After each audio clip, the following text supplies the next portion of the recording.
Hey guys, welcome back to this channel. In this video, I'll be showing you guys how you can crop and align your videos on CapCut PC.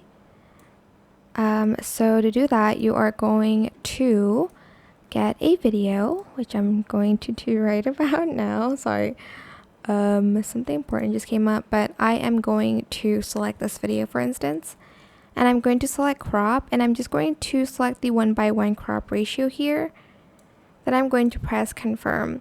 I'm also going to go here and I'm going to select the 1:1 crop ratio, and I'm going to scale it down to 50%, and I'm going to place it to the left. I'm also going to copy and paste that, and I'm going to place that to the right side, copy and paste, place it to the left bottom, and copy and paste that and place it to the right bottom.